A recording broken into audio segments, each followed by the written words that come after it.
Luke chapter 9. He called the 12 together and gave them power and authority over all demons and to cure diseases. He sent them out to preach God's kingdom and to heal the sick.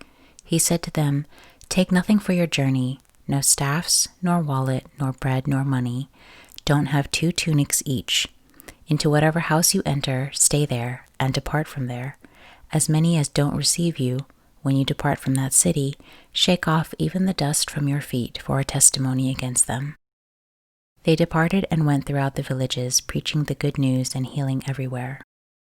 Now Herod the Tetrarch heard of all that was done by him, and he was very perplexed, because it was said by some that John had risen from the dead, and by some that Elijah had appeared, and by others that one of the old prophets had risen again. Herod said, "I beheaded John, but who is this about whom I hear such things?" He sought to see him. The apostles, when they had returned, told him what things they had done. He took them and withdrew apart to a desert region of a city called Bethsaida. But the multitudes, perceiving it, followed him. He welcomed them, spoke to them of God's kingdom, and he cured those who needed healing. The day began to wear away, and the 12 came and said to him, "Send the multitude away, that they may go into the surrounding villages and farms and lodge and get food, for we are here in a deserted place." But he said to them, "You give them something to eat." They said, "We have no more than 5 loaves and 2 fish, unless we should go and buy food for all these people," for they were about 5,000 men. He said to his disciples, "Make them sit down in groups of about 50 each." They did so and made them all sit down. He took the 5 loaves and the 2 fish, and looking up to the sky, he blessed them, broke them, and gave them to the disciples to set before the multitude. They ate and were all filled. They gathered up 12 baskets of broken pieces that were left over. As he was praying alone, the disciples were near him, and he asked them, "Who do the multitude say that I am?" They answered, "John the Baptizer, but others say Elijah, and others that one of the old prophets has risen again." He said to them, "But who do you say that I am?" Peter answered, "The Christ of God." But he warned them and commanded them to tell this to no one, saying, "The Son of Man must suffer many things, and be rejected by the elders, chief priests, and scribes, and be killed, and the 3rd day be raised up." He said to all, "If anyone desires to come after me, let him deny himself, take up his cross, and follow me.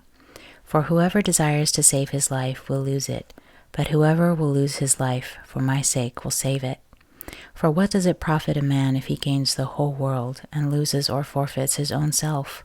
For whoever will be ashamed of me and of my words, of him will the Son of Man be ashamed when he comes in his glory, and the glory of the Father and of the holy angels.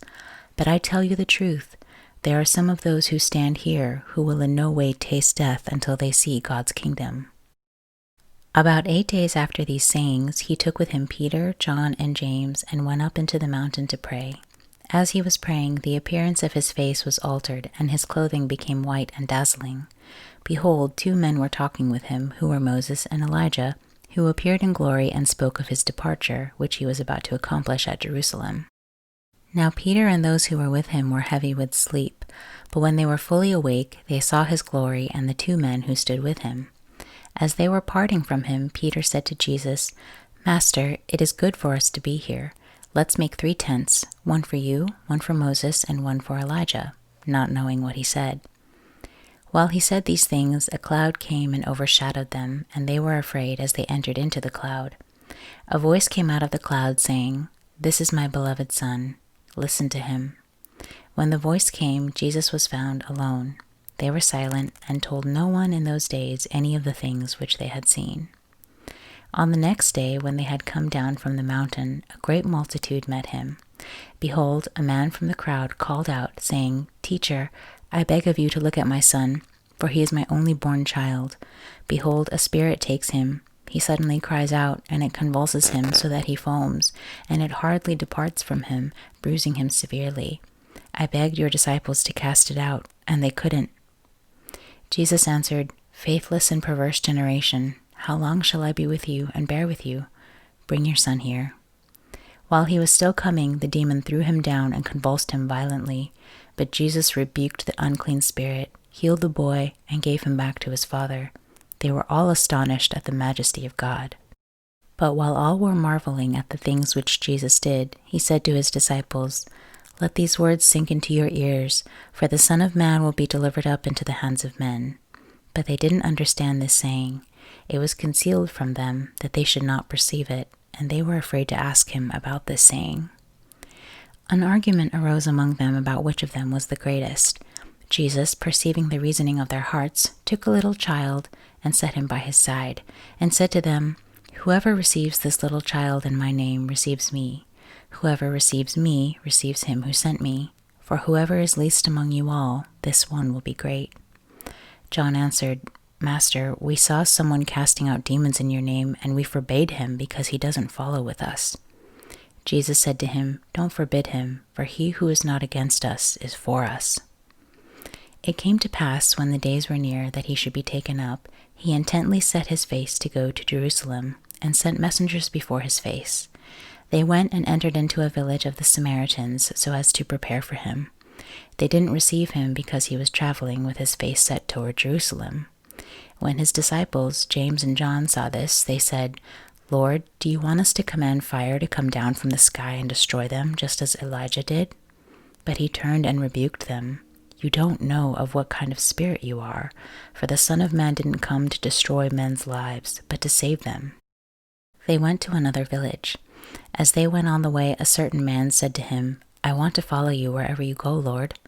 Jesus said to him, "The foxes have holes, and the birds of the sky have nests, but the Son of Man has no place to lay his head." He said to another, "Follow me." But he said, "Lord, allow me first to go and bury my father." But Jesus said to him, "Leave the dead to bury their own dead, but you go and announce God's kingdom." Another also said, "I want to follow you, Lord, but first allow me to say goodbye to those who are at my house." But Jesus said to him, "No one, having put his hand to the plow and looking back, is fit for God's kingdom."